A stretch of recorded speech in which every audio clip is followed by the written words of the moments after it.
Hey, I'm Alexis, and I'm going to take you through this dip step by step, starting with the ingredients. This recipe, of course, starts with the onions. So we are going to thinly slice 3 yellow onions, get rid of that peel, cut them all the way through. Then you need 2 tablespoons of butter and a tablespoon of olive oil. We're going to fire this up in a heavy enameled cast iron pan. Using a cast iron pan like this helps maintain the heat. It gets rid of any major temperature swings. So set that pan over medium-high heat, add your butter and your olive oil. As soon as that melts, we're going to get our onions in and stir them to get them coated really well. Now, once everything is coated and the onions are cooking, you're going to let them go about every 3 to 4 minutes. Come by, give them a stir, check the heat. We don't rush this process. After the onions have cooked for several minutes and they've softened, we can get our other ingredients ready. So a clove of garlic, about 4 sprigs of thyme, and a teaspoon of onion powder. This is going to round out our onion flavor and really get into our dip all the way. So once those are ready, your onions have some color, we're going to add those ingredients and stir them in really well. It looks amazing. It smells amazing. We have so much browned goodness in here. It's time to add our liquid. Okay, next up, we're going to get together a half a teaspoon of Worcestershire, a couple tablespoons of sherry, and then a 1/4 cup of beef stock. I'm using Better Than Bouillon beef stock for this. You can see how dark and caramelized our onions have gotten, so we are well on our way. We're going to add all of our liquid in, let that sherry cook for a second and start pulling up those brown bits, which is all that great caramelized flavor in the bottom of the pan. Then we're going to add our beef stock. You can go ahead and leave the heat a little bit higher because we really want the liquid to pull up that fond off the bottom of the pan. Give it a really nice stir and continue to cook it until all of the liquid has reduced and it's not soupy at all in your caramelized onions. The last step here is going to be to add some salt and pepper. Now keep in mind your beef stock probably added a fair amount of seasoning, so I'm going to do a little bit of salt and as much pepper as you see fit. So these onions need to cool down completely before we get them in our base of cream cheese and sour cream. So you're going to take the onions out, put them in a big bowl, or just set them aside off of the burner so that they can cool. While these are cooling, hopefully you've already taken out your cream cheese so that it's coming up to room temperature, and that's also going to make it easier to combine your onions with your sour cream and your cream cheese. While my onions are cooling, I like to pivot. I do some dishes, I fold some laundry, I get some things done. You know how it is. Take advantage of your time.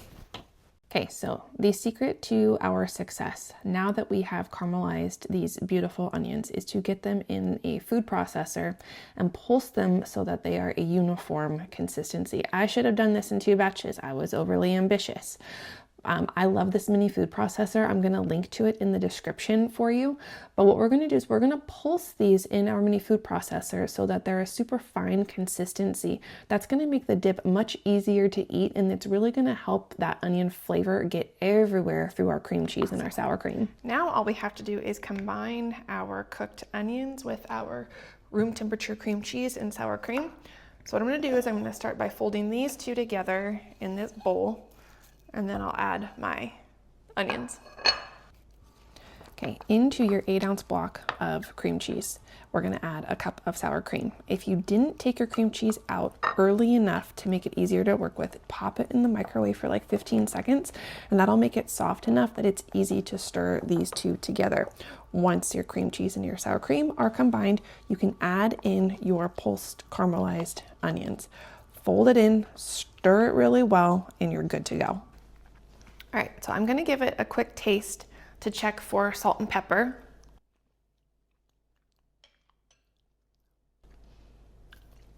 It's good. It doesn't need anything else.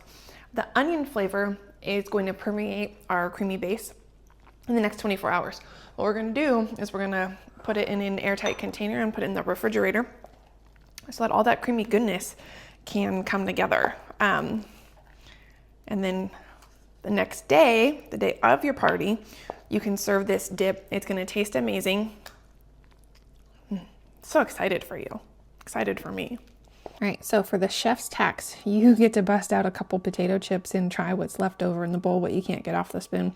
Admittedly, I do leave a little extra in there for myself because even the day before it's been in the refrigerator, it's delicious. But pop it in the fridge, get it ready for the next day. Okay, here are your serving instructions. We're gonna get your onion dip into a dip bowl about a half an hour at least before party time so that it's easier to scoop. You're gonna serve it with some ridgy potato chips, anything that are nice and thick and extra crunchy. Garnish with some minced chives or some green onions. Brings all of that flavor and prettiness together so it looks super fancy, and enjoy. We did it. We made a delicious homemade French onion dip with caramelized onions, a cream cheese base. It is a flavor powerhouse. I hope that you make this for your next party. We're gonna elevate that food table, that station that everybody likes to crowd around. And that's what I'm here for. I'm here to help you make really good food that's gonna bring your friends and family together for parties and special occasions. That is my passion. So if this recipe helps you, make sure to like and subscribe, come back and see me more so that I can continue to help with good plans and good recipes make parties and entertaining super achievable.